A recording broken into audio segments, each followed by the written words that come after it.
பெரும் மகிழ்ச்சியும் நன்றியும் கவிஞர் தேவேந்திர பூபதி அவர்கள். அடுத்து சிறப்புரையாற்ற கவிஞர்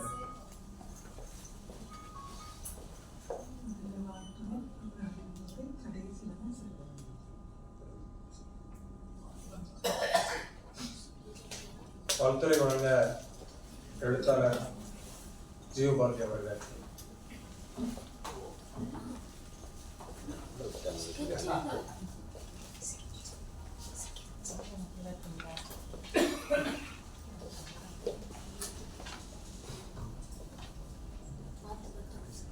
தலைவர் உள்ளிட்ட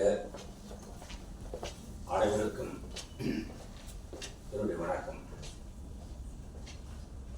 2 ஆண்டுகளுக்கு முன்பு டாக்டர் கவனிய உங்களை தான் பேச 2 ஆண்டுகளுக்கு முன்பு பாரதி கிருஷ்ணகுமாருடைய குருநாதர் எஸ்ஏ பெருமாள் எனக்கு ஃபோன் பண்ணி, எப்பா ஜீவா, நம்ம பாரதிக்கு பாரதியார் விடுறாமா, நம்ம போகலாமாங்க. வீட்டு பக்கம் தானே போகலாம்ட்டு எனக்கு முன்னாடி அவர் வந்து வெளியே உட்காந்துருக்காரு. நானும் வந்துட்டேன். பக்கத்து கட்டில் நடந்துச்சு நினைக்கிறேன். அவர் வந்து பாத்ரூம் போனார். நான் வெளியே நின்றுட்டு இருந்தேன். ஒரு சகோதரி வந்து, யாரும் கூட்டத்துக்கு வந்தால் வாங்கன்னு வாங்க. ஒரு சகோதரி வந்து, நீங்கள் யாருன்னு அப்படி, நான் பாரதி கிருஷ்ணமாருடைய நண்பர் அப்படின்னு. நினைவிருக்கா? உள்ள போயாச்சு. பாரதி கிருஷ்ணமார் என் பக்கத்தில் உட்கார்ந்தது. எஸ்ஏ பெருமாள் உட்காந்து பேசிக்கும் போது, அவர் தான் மருத்துவர் ஜீவா ரேகா பற்றி 2 விவரமாக சொன்னார். நண்பர்களே, பல்லாயிரக்கணக்கான பேர் மத்தியிலும் பேசியிருக்கிறேன். இது ஒரு வித்தியாசமான கூட்டம். ஏன்னா எல்லாரையும் கூப்பிட்டு வச்சு ஒரு கவியரங்கம், அப்புறம் அறிமுகம். இங்கே சொர்ணபாரதியை தவிர வேற யாரையும் நான் பார்த்தது கிடையாது. அந்த கூட்டத்தில் தான் இதுதான் யார் பாரதி கிருஷ்ணமார் காட்டுறார். பாரதி கிருஷ்ணமார் என்னை மேலே கூப்பிட்டாரு. நண்பர்களே, 116வது புத்தகம் பாய்ச்சா இருந்தது. எவரையும் நத்தி படைத்தாங்க. பணம் கொடுத்திய புத்தகத்தை போடவில்லை, எனக்கு பணம் கொடுத்தா எழுதினேன். அதனாலதான் பாரதி கிருஷ்ணமார் எந்த மேடையும் என்னை கண்டால் என்னை உச்சரிப்பார். அவர் தான் சொன்னார், இந்த ஜீவராக இப்படிப்பட்டவர், அப்படிப்பட்டவர். ஏன்னா அவருக்கு என்னே தெரியாது, எனக்கு அவரை தெரியாது. அந்த சூழ்நிலை தான் வந்து சொர்ணபாரதி உங்களுக்கா, ஐயா நீங்கள் ஒரு 5 நிமிஷம் பேசணும் நாட்டில். நான் திகைச்சு போய் நிற்கிறேன். என்னோட ஒரு மருத்துவர்னு போட்டுட்டாங்க. ஒரு நோயாளியை பார்த்தா, காசை சம்பாதிச்சா, கார் வாங்கினா, வீடு வாங்கணுன்றதை விட்டுவிட்டு திரும்ப தமிழ் என்ன இது புரியாத கரெக்டாக இருக்கேன். நான் திகைச்சு போயிருக்கேன். அப்போ வந்து ஐயா ஒரு 5 நிமிஷம் பேசுங்க. அதெல்லாம் ஒன்றும் பேச முடியாது. வேலையில் பேர் போட்டாலே போக மாட்டேன். சில கூட்டங்களுக்கு பேரெல்லாம் பேசணும்னா ஜீவபாரதி புரிஞ்சுங்க. எவனுக்காகவும் தலை வணங்கியதில்லை வரைக்கும். அப்போ பேச முடியாது. இந்த அம்மாவை கவனிக்கிறேன். என்னடா இது ஒரு வித்தியாசமான கேரக்டர், இப்படி இந்த பக்கம் போகுது, அந்த பக்கம் போகுது. கூட்டத்தில் கதாநாயகி அந்த அம்மா தான். அது பாட்டு உட்காந்துக்கணும். இதுதான் எல்லா வேலையும் செய்யுது. அதை பார்த்த பின்புதான் உங்க புத்தகத்தை படிப்பதற்கு முன்பாகவே இந்த சகோதரியிடம் பாரதி என்ற மகாசிற்பி புகுந்திருக்கிறான் என்று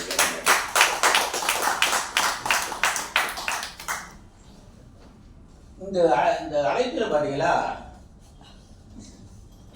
வித்தியாசமா இருக்கு. எனக்கு படிக்க படிக்க, அதாவது வெறித்தனமான பக்தி இருக்கலாம் இவங்களுக்கு. பாரதி மேல வெறித்தனமான பக்தி. நான் ஜீவபாரதி வச்சுட்டு அதுதான் அது வேற. ஆனால் வெறித்தனமான பக்தி. இந்த கூட்டத்துக்கு எத்தனை பாரதியை கூப்பிட்டுக்கா பாருங்க. பாரதி குமார், சுவர்ணபாரதி, பட்டுராசா பாரதி, நிரஞ்சன் பாரதி, உமா பாரதி, இத்தனையும் போதாதான். அப்புறம் ஜீவபாரதி வேணும். நண்பர்களே, நான் சிங்கப்பூரில் பேசிட்டேன், மாஸ்கோவில் பேசி எல்லாம் பேசிட்டேன். ஆனால் சில கூட்டங்களை பார்க்கும்போது நமக்கு ஒரு வித்தியாசமாக தெரியும். இத்தனை பாரதியும் போட்டுட்டு நம்மளுக்கு கிட்ட கூப்பிட்றாங்க. இவர்களை எல்லாரையும் விட நான் பாரதிக்கு நெருக்கமானவன். ரத்த உறவுக்கு சொல்லவில்லை. காந்தி மிரண்டது 2 தமிழர்களிடம் தான். 2 தமிழர்களை கண்டால் காந்தி மிரண்டார். 1917 காந்தி 19 காந்தி சென்னைக்கு வர்றார். ராஜாஜி தங்கியிருந்த வீட்டில் தங்கியிருக்கார். அது திலக் பவன் பேர். அது ஒரு திருநை உண்டு. பாரதியார் படத்தோட சரியா சொல்லப்படல. அந்த திருநையில் ஒரு சாஞ்சி உட்கார்ந்துருக்கார் காந்தி. கால் மாட்டில் தீரன் சத்தியமூர்த்தி, தலைமாட்டில் மூதறிஞர் ராஜாஜி, கீழே சேலம் குப்புசாமி ஐயங்கார் கிச்சிலி பழத்தை உரிச்சு காந்திக்கு ஜூஸ் போட்டுக்கிட்டு இருக்கார். வாசல்ல வாரா வாசல் காவல், யாரையும் உள்ள விடாத, அரசியல் பேசிட்டு இருக்காங்களாம். அப்பதான் வரான் பாரதி. வாரவங்க நல்லா தெரியும். என்ன ஓய் அப்படின்றாங்க. இவர் நடுங்கி போய் வாரா, அப்படி கையை வச்சு தடுக்கிற உள்ளே யாரையும். இப்படிதான் தொங்குமா?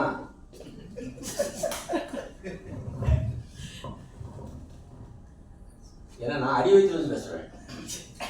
அப்ப வார கையை வச்சு உள்ளே யாரும் விடக்கூடாது தடுக்கிறாங்க.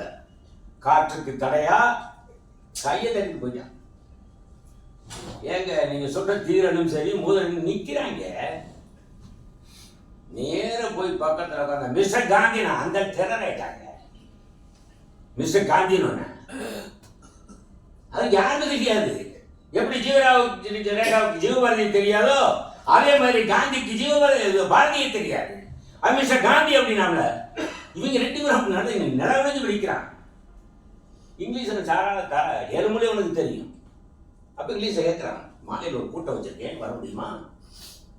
அவர் பாரத் தேசாய் பின்னாடி ஜனரல் பின்னாடி நிற்கிறார். அவர் பிஏ. இந்த மாதிரி இன்னைக்கு முடியாது, வேற கூட்டம் இருக்குன்றாங்க. ஏங்க இந்தியா முழுவதும் மதிச்சுக்கிட்டு இருக்கு. உலகமே அவனை பற்றி பேசுது. அவனை இன்னைக்கு முடியாது சொன்னா நீ வர வேண்டாம், யாம் பேசுகிறோம் சொல்லிட்டு வந்து போயிட்டாங்க. அப்பத்தான் போன பிறகு கேட்கிறார் இந்த காந்தி, இவங்க யாரு, இவர் யாரு? தேசிய கவிஞர், பிச்சைக்கார புத்திய தேசிய கவியா? உடனே கவனிக்கப்பட வேண்டிய கவிஞர் காந்தி. எவனுக்கு வணிக்கலங்க. ஆக காந்தி மிரண்டது ஒன்று பாரதியார், மற்றொன்று 1927. நான் ஆதாரம் இல்லாமல் பேச மாட்டேன். 1927 அர்ஜுன் பற்றி நடத்திருக்கார் காந்தி. அது இந்தியாவில் இருக்க எல்லா தேசபக்தியும் படிச்சிருப்பான். ஆனால் காந்திக்கு எவ்வளோ லெட்டர் இருந்தாங்க இது வரைக்கும் என்னுடைய தேடல் கிடைக்கல. ஆனால் தமிழ்நாட்டிலேருந்து ஒரு கடிதம் போகுது காந்திஜி. என்ன எழுதிக்கிறான்? பாபுஜி, உங்களை அர்ஜுன் பத்திரிகை தொடர்ந்து படிக்கிற முட்டாள்தனமான கருத்துக்கள் இருக்கு. எல்லாரும் பாராட்டிட்டு இருக்காங்க. தமிழ்நாட்டிலிருந்து ஒரு தமிழ், பாபுஜி உங்க அர்ஜுன் பத்திரிகை தொடர்ந்து படிக்கிறேன், அது முட்டாள்தனமான கருத்துக்கள் இருக்கிறோன்னு அவர் லெட்டர் தான். அந்த தமிழனுக்கு உங்க கடிதம் என்னை 3 நாட்கள் தூங்க விடவில்லை. நான் தமிழகம் வந்தால் உங்களை சந்திக்கிறேன். அதே மாதிரி 1927 வர்றாரு. இலங்கை போறதுக்காக வர்றாரு காந்தி. எப்பயுமே நீங்க ஒன்று பார்க்கலாம், காந்தியை தனியாக விட மாட்டாங்க. ராஜாஜி மட்டும் போட்டால் சத்தியமூர்த்தி நம்மளை போட்டு கொடுத்துருவாங்க, அவரும் கூட போவார். அந்த குரூப் பாலிட்டிக்ஸ் அடிக்கடி இருந்துச்சு. அப்போ அவங்க 2 பேரும் அங்கே இருக்காங்க. யார் வீட்டில்? தமிழ் கடல் ராய சொக்கலிங்க வீட்டில் காரைக்குடியில் காந்தி தங்கியிருக்கார். காலையில் செல்ஃப் பண்ணுறார் யார்? காந்தி. அப்போ ராஜாஜியை கூப்பிட்டு கேட்குறாரு, இங்கேருந்து சிராவேலுக்கு போகணும், கார் ஏற்பாடு பண்ணுங்கன்றார். யாரு? காந்தி. அது காந்தி என்ன விஷயம்ன்றார். ஒரு நண்பரை போய் சந்திக்கிறோம்ன்றார். ஆனால் நண்பர் பேரை சொல்ல கூப்பிட்டு வரோன்றார் ராஜாஜி. கூப்பிட்டு வந்து சந்திக்க வேண்டிய நண்பர்கள், நான் போய் சந்திக்க வேண்டிய நண்பன்றார் காந்தி. உடனே மோட்டார் சுந்தரம் பள்ளியில் கார் பார்ப்பீங்க, அது மாதிரி காரை ஏற்பாடு பண்ணுறாங்க. பின்னாடி தீரன், முதலியர், தமிழ் கடை ராயசோ எல்லாம் உட்காந்துருக்காங்க. அவர் கடிதம் சிராவையிலேருந்து ஒரு தமிழர். அதனால தான் அவரை பார்க்க காந்தி போகிறார். இன்னொன்று என்ன கேட்டால், இவ்வளவு நம்மளை விமர்சனம் பண்ணி எழுதினவர் எப்படியும் 60-70 பெரியவராக இருப்பார். அப்போ காந்திக்கு வயசு 58 பதிவு பண்ணிங்க. அவரை போய் அந்த பெரியவர்கிட்ட ஆசீர்வாதம் தான் போகிறார். கார் சிராவைக்குள்ளே போயிடுச்சு. அந்த கடிதம் இருக்கே, இந்த கடிகாரத்தை தொங்க விட்டுருப்பாரு, அதை மாதிரி படித்து வச்சுருக்காரு. அதை படித்து வச்சுக்கிறாரு. அந்த முகவரியில் போய் நிற்கிது, காந்தி ஆசிரமம்னு போடும். நம்மளை திட்டி எழுதுனவன் நம்ம வீட்டிலே ஆசிரமம் வச்சிருக்காரா, ஏன்னா விசித்திரமா இருக்குன்ட்டு உள்ள போறான்.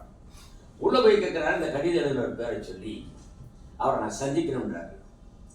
நல்லா நினைவுச்சுங்க. அப்ப காந்திக்கு வயசு 58. பேரச்சன உடனே நான் தான் அது. நான் 20 வயசு பையங்க. மிரண்டாரு காந்தி. நீங்களா? ஆமா. 58 வயசு காந்தி, அந்த பையன் 20 வயசு. அப்பையும் காந்தி ராஜாஜி நிற்கிறாரு, சத்தியமூர்த்தி நிற்கிறார், எல்லாம் நிற்கும் போதும் காந்திஜி உங்களோட வரலாற்று கொள்கையில முரண்படுன்னு 1/2 மணி நேரம் விவாதிக்கிறாங்க. அதற்கு பிறகுதான் அவனை காந்தி கேட்கிறார், இவ்வளவு விவாதம் பண்ணீங்களே, ஆசிரமம் நடத்துறீங்களே, உங்களுக்கு எவ்வளவு சொத்து இருக்குன்னு கேட்கிறாங்க. அவன் சொல்றான், இந்த தேசம்தான் எனக்கு சொத்துனா. அது காந்தி சொன்னாப்புல, இல்லை இந்த தேசத்தின் சொத்து நீங்கன்னா. அவன் தான் ஜீவா. அதனாலதான் ஜீவபாரதி சினிமாக்கார மாதிரி கவர்ச்சிக்காகவோ இதுக்கோ வைத்துக் கொண்ட வேலை. அப்படி சொன்ன உடனே நீங்க நினைச்சு பாருங்க, எந்த பல்கலைக்கழகம் கொடுக்க முடியாத பட்டம். தேசத்தின் சொத்துன்னு எந்த பட்டம் கொடுப்பான்? காந்தி எந்த தேசபக்தனுக்கும் கொடுக்காத பட்டம். அப்படி நீங்க நினைவு வச்சுக்கோங்க, பாரதியை எவனும் கொண்டாடவில்லை, பாரதி எவனும் கண்டுகொள்ளவில்லை. ஆனால் தமிழ்நாட்டு அரசியல்வாதியிலேயே பாரதி பாடல்களை தொகுத்து வெளியிட்ட ஒரே மனிதன் ஜீவானந்தன் தான். அதே மாதிரி தமிழ்நாட்டில் முதல்ல மேடையில பாரதி பாடல்கள் நாட்டுடைமையாக்க வேண்டும் என்று முழங்கியது ஜீவாதான். அந்த கதை உங்களுக்கு தெரியுமா? எட்டயபுரம் பாரதி விழா, மணிமண்டபம் திறக்கிறார்கள். அது விவரமா பேசுறேன், நேரம் நீங்க பேசுற சுருக்கமா சொல்லிடுறேன். அந்த பாரதி விழாவுக்கு பாரதியாரை கூப்பிடவில்லை, வாராவை கூப்பிடவில்லை, எவனும் பாரதிக்கு தோல் கொடுத்த அவனெல்லாம் கூப்பிடல. தீக்கப்பட்டான் எம்.எஸ். சுப்லட்சுமி, சினிமா நடிகர், இவெல்லாம் வந்துட்டாங்க. ஜீவானந்தன் கோவில்பேட்டை கட்சி மீட்டிங் போனவர் அங்கே போயிட்டார். அந்த மனிதன் பைத்தியம் மைக்கு பார்த்தா பேசணும். அது எவன் கூட்டம் வந்தான் சரி. ராஜாஜிட்டு போய் கேட்கிறார், நான் கொஞ்சம் பேசணும், நோ டைம். இவர் வந்துட்டாரு. இதை பார்த்து இந்த சத்தியமூர்த்தி சசிவரத்தவர் ராஜாஜி பேச வில்லையா அப்படின்னு அந்த கல்லெடுத்து அடிச்சு அவன் பயந்து போய் 5 நிமிஷம் பேச கொடுத்தாருங்க. ஜீவா மேலையில ஏறினவுடன் கூட்டு அப்படி ஒரு கரவாசம். டீக்கப்பட்டவங்க எல்லாத்தையும் வச்சுட்டு பேசார். யார்? ஜீவா. அந்த வார்த்தையை அப்படியே சொல்கிறேன், ஆடுவோமே பலு பாடுவோமே அப்படின்னு டீக்கப்பட்டம்மாள் பாடினாள். போதுமா? ஆடுவோமே பலு பாடினானே, பார்ப்பானே 2 காலமும் போச்சேன்னு சொன்ன போச்சா அப்படின்னு கூட்டம் முறை போகல. உழவுக்கும் தொழிலுக்கும் அந்தலை செய்யும் சொன்னானே, செஞ்சோமா? இல்லை கத்துது சொல்லிட்டு சொல்றான். பாரதி கேட்டது ஆனந்த சுதந்திரம், கிடைத்தது ஆகஸ்ட் சுதந்திரம். வித்தியாசம் புரிஞ்சா? இன்னைக்கு வரைக்கும் என்ன பாடுபட்டு இருக்கோம். இதே மாதிரி தான் பாரதி கடைசியா நாரூர் விழா கூட்டம், சகுந்தலா பாரதி இறந்துக்கிறாங்க. பாரதி விழா பராசக்தியை பட்டு பாட்டு பாடிட்டு சகுந்தலா பாரதி உட்காந்தாச்சு. ஜீவா சிறப்பு சொற்பொழிவு 1 மணி நேரம் அப்படியே பாரதியை கொண்டாடி நிறுத்தின உடனே கண்கலங்கி போய் சகுந்தலா பாரதி பதிவு பண்ணிருக்காங்க. ஜீவா பேச்சை கேட்டேன், என் தந்தையின் பேச்சை கேட்டது போல இருந்துச்சு. உடனே படிக்கலையே. அதே மாதிரி இந்த கடைசி 1963 ஜனவரி 18 ஜீவா சாகுறார்.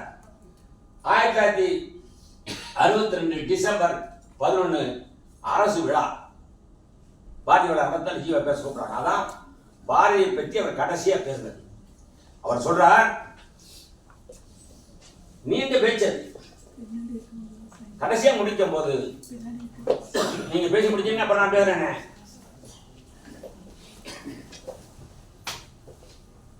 கடைசியா ஏன்னா பேச்சை நீங்க அதிபத்துல இருந்து பேசுறேன், மற்றவங்க மாதிரி எல்லாம் மூக்கிட்ட பேசுறாங்க கிடையாது. அப்ப எனக்கு திசை மாதிரி இருக்கும் பேச்சு. அப்ப கடைசியா முடிக்கும் சொல்றார், பாரதி ஒரு சாதாரண கவிஞன் அல்ல. யார் ஜீவா சொல்றாங்க, பாரதி ஒரு சாதாரண கவிஞன் அல்ல, அவன் விஸ்வரூப கவி. எனக்கு நீண்ட காலமாக ஒரு கனவு உண்டு. பாரதி பெயரில் ஒரு மிகப்பெரிய பல்கலைக்கழகத்தை ஏற்படுத்தி அந்த பல்கலைக்கழகத்திற்கு உலகம் முழுவதும் இளைஞர்களும் மாணவர்கள் வந்து பாரதியத்தை பயில வேண்டும். அதுதான் என்னுடைய ஆசைனார். நம்ம அரசு இருக்கிற கல்லூரிக்கு பாரதி ஒன்று பேரை வச்சுட்டு என்னென்ன நடத்திக்கிறேன். ஆக பாரதியை முன்னெடுத்து சென்றவர்கள் வாரா, நெல்லையப்பர், பாவேந்தர், ஜீவா இவர்கள் இல்லைன்னு சொன்னால் பாரதிய வேற மாதிரி ஆக்கியிருப்பாங்க. ஏன்னா ஓஞ்சத்தி ஓஞ்சத்தி அதான் பாட்டு அவர் பாட்டு நினைச்சிட்டு இருப்பான். பாரதி நீங்க படிக்கும்போது எனக்கெல்லாம் ஒரே கவிதை இன்னைக்கு ஒரு அர்த்தத்தை சொல்லுது, நேற்று ஒரு அர்த்தத்தை சொல்லுது, நாளை ஒரு அர்த்தத்தை சொல்லுது. ஒரே ஒரு வார்த்தை சொல்றேன். அந்த பிஜிடிவில கவிதை இருக்கானே, அந்த கவிதை எப்படி எழுத முடிச்சுங்க யோசிச்சு பாருங்க. கரும்பு தோட்டத்திலே இவனுக்கு பிஜிடிவி நடந்து எப்படி தெரிஞ்சு? அன்னையுமே சென்றாம பிஜிடிவி போயிருக்காப்புல. அங்க தமிழச்சியில் பண்ண கொடுமைகளை மாதிரி இனியும் பார்த்துட்டு அவன் ஹோம் ரூல்ற பத்திரிகையில கட்டழுதுறா. இதை கவிஞர் படிச்சுட்டாரு. இன்னொன்று தெரியுமா, பேனா வைத்து எழுதியது கிடையாது பாரு, உயிர் பாட்டு இது போன்றதான் பேனா வச்சு எழுதியிருக்கு. மீதமே ஏகாந்தமா பாடுறது அப்புறம் தான் எழுதிக்கிறது. இந்த கவி எழுதப்பட்ட காலம் வந்து அவர் சென்னையில் வாழ்ற காலம். அவர் மெரினா பீச்சுக்கு தான் போவார். இதை படித்த பிறகு கடற்கரையில் உட்கார்றாரு, கண்ணீர் தாரதாரையா போகுது. அந்த பிசிட்டோட படங்கள் பொருள்கள் நினைச்சு இளையராஜா மியூசிக் கிடையாது, ஏஆர் ரஹ்மான் மியூசிக் கிடையாது, தண்ணி அழகத்தான் சலார் சலான்னு அடிச்சுக்கிட்டு கரும்பு தோட்டத்திலே அப்படி முதல் வந்துச்சு. நான் கேட்கிறேன், பல தமிழறிஞர்கள் விம்மி விம்மி விம்மி 4 விம்மிக்கு போட்டது அர்த்தம் சொல்லியிருக்காங்களே. அந்த கரும்பு தோட்டத்திலே ஒற்றெழுத்து போட்டானே, என்னங்க அர்த்தம்? கரும்பு தோட்டத்திலே அப்படின்னு ஒற்றெழுத்து போட்டிருக்கானே என்ன? நீங்க பாரு, கவிதை படிச்சா மட்டும் போதாது. ஒரு சில நல்ல சம்பவத்தை சொன்னா, லெனின் புரட்சிக்கு முன்னாடி கைது பண்ணி சிறையில் போட்டிருக்கும் போது குருஸ்காயா சிறையில் பார்க்க போகும்போது ஒரு புத்தகத்தை கொடுத்து, நேற்று அம்மாட்ட ஒரு புத்தகம் கொடுத்தேன், அது 114 பக்கத்தை படின்றாங்க. கொடுத்த புத்தகம் போனால் ராமாயண மாதிரி புத்தகம் தான், புரட்சியமான புத்தகம் கொடுக்கூடாது அவருக்கு. இவருக்கு 143 பக்கத்தை படிக்க சொல்றாரு. வீட்டுக்கு வந்து அம்மாட்ட தரவில்லை. லெனின் வந்து 114 பக்கத்தை படிக்க சொன்னாங்க. அது என்ன பார்த்தா இந்த இது மாதிரி தான் இருக்கு, அந்த ரஷ்ய இலக்கியம். புரியாம குருஸ்காயா அந்த பேப்பரை கிழிச்சு அந்த விளக்கு கரும்புகையில காட்டுறா. சிறையில் இருந்து வெள்ளமையை கண்டுபிடிச்சு அச்சிடப்படாத இடங்களில் புரட்சி எப்படி நடத்த வேண்டும் இருந்து புகையில காட்டணும் தெரிஞ்சு. அதை மாதிரி நீங்க பாரதி காலடிச்சோரோடு படிக்கின்ற பொழுதுதான் அங்க 1000 குண்டுகள் பறிக்க வச்சுக்க தெரியும். அப்ப அங்க ஆண்டு ஒற்றெழுத்து எதுக்கு போட்டான்? கரும்பு தோட்டத்திலே கரும்பு தோட்டம் எதுக்கு போட்டான்? யோசிச்சு பாருங்க.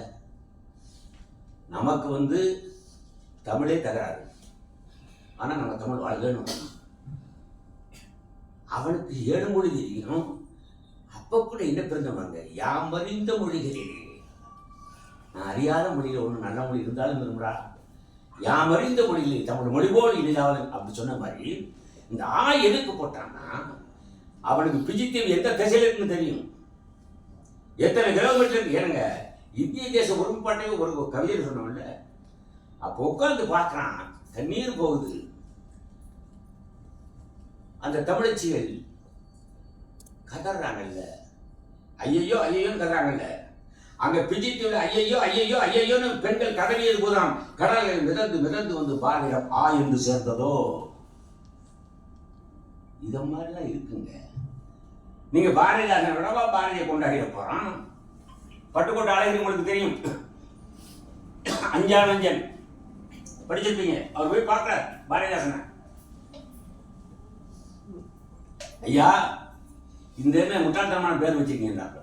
ஏன் பாரதி என்பது பார்ப்பட சொல், தாசன் என்பது வடமொழி சொல். பாரதிதாசன் சொல்றாரு, டேய் உன் சுயமரியாதைக்கும் தோன்றுவதற்கு 12 ஆண்டுகளுக்கு முன்பே எனக்கு சுயமரியாதை கற்றுக் கொடுத்தவர் ஐயரா. இதே பேராசிரியர் அன்பழகன் சிதம்பரம் அண்ணாமலை பல்கலைக்கழகத்தில் படிச்சுட்டு இருக்காரு. அங்க பாரதிதாசன் போய் பேசுறாரு. பேசிட்டு அறையில தங்கி இருக்கும் போது இதே அன்பழகன் போய் கேட்கிறாரு, ஐயா பேர மாத்தீங்கய்யா. உங்களுக்கு ஒன்றும் புரியாதுடா. உங்க இயக்கம் சுயமரியாதை தோன்றுவதற்கு 12 ஆண்டுகளுக்கு முன்பே எனக்கு சுயமரியாதை கற்றுக் கொடுத்தவன் பாரதி. எல்லாரும் பேசுறதுனால ஒரு சீக்கிரம் முடிச்சிடுறேன். மற்ற ஒரே ஒரு செய்தி, அவனை நீங்க புரிந்து கொள்வது ரொம்ப கஷ்டம். திருவனந்தபுரத்துக்கு போறான், ஒரு ஹோட்டல் சாப்பிட்றாங்க. ஹோட்டல் சாப்பிட்ட பிறகு காசு இல்லைன்னு தெரியும். நம்மளாம் என்ன பண்ணுவோம், மாவாட்ட வேண்டியதான். யாரோ ஒரு ஐயர் அங்கே உட்காந்து பார்த்தவரு, நீங்க பாரதி தானே? ஆம் என் பாரதி தான். உங்களோட காசு இருக்கா? என்ன பாருங்க இருக்கு குடும், அது கொடுத்தா வாங்க வேண்டியதானையா. உமது உள்ளங்கையில் வைத்துக் கொள்ளும், யான் எடுக்கிறேன். அங்க கூட தன் கையில் தவறக்கூடாது நினைச்ச ஒரே தமிழ். பல கவிஞர் இப்ப வாழும் போல செத்துக்கிட்டு இருக்காங்கயா. அவன் செத்த பின்பு வாழ்வதற்கு காரணமா தான். இதே நிகழ்வு தான் பாண்டிச்சேரியில. பாரதிதாசன் இப்ப கனவு சுப்புரத்தனம் உட்கார்ந்துருக்கார், பாரதி உட்கார்ந்துருக்கார். ஒரு செட்டியார் வர்றார். அந்த செட்டியார பாரதிக்கு யாருன்னு தெரியாது, ஆனா பாரதிதாசன் தெரியும். அவர் பாரதிதாசன், ஐயா என் தெருவில் ஒரு கோயில் வச்சிருக்கேன், நாளை கும்பாபிஷேகம் வச்சிருக்கேன், நீங்க வரீங்கன்னு பாரதியை சொல்றாப்புல. எதுக்கு நம்மளை கூப்பிடுனா எனக்கு ஒரு புரியல. ஆனா பாரதி நாளா வருவார், போங்க ஐயர் வருவார்ன்ட்டார். இவரை கேட்காம அவர் சொல்லிட்டார். அவர் போன பிறகு பாரதியார் என்ன யாரு இருக்கு இல்லையா, எங்க பக்கத்துல தான் ஏழவாடைகளுக்கெல்லாம் நல்லது செய்கிறாரு அந்த செட்டியார். அப்படியே அப்போ போகிட்டார். நண்பர்களே நினைச்சு பாருங்க, இதெல்லாம் நினைக்கும் போது பல நாள் எனக்கு தூக்கம் வராது. ஆனால் மறுநாள் பாரதிதாசன் போகிறாங்க. பாரதியாரை விட பாரதிதாசன் உயரம். ஆனால் பாரதியார் வேகத்துக்கு பாரதிதாசன் நடக்க முடியல, ஓடுறது பின்னாடி. போய் அந்த தெரு பக்கத்தில் போயிட்டு ஒரு 10-50 பேர் உட்காந்து கும்பகோணம் நடக்குது. அந்த இடுப்பில் வேட்டிலாம் கட்டி நிற்கிற அந்த ஆள் இங்கேருந்து போனாங்க. பின்னாடி வர்றார் பாரதிதாசன். தப்புன்னு போய் அவன் காலை விழுத்தார். பாருங்க அரண்டு போயிட்டார் பாரதிதாசன். ஐயா ஐயா ஐயான்னு தூக்குறாரு. நீ இதை சொன்ன ஏழவாளைகளுக்கு நல்லது செய்யறது, அவன் கால் விடுவது தவறா? சாப்பிட்டு காசு கொடுக்க வந்தவன்ட்ட உள்ளங்கையில வைக்கிறான். அதனால தான் சொல்கிறேன், பாரதி தனக்கு மட்டும் மீச வைத்தவன் அல்ல, தமிழுக்கே மீச வைத்து விட்டவன். பாரதி தனக்கு மட்டும் தலப்பாகிட்டவன் அல்ல, தமிழுக்கே தலப்பாகிட்டு விட்டவன். நன்றி, வணக்கம்.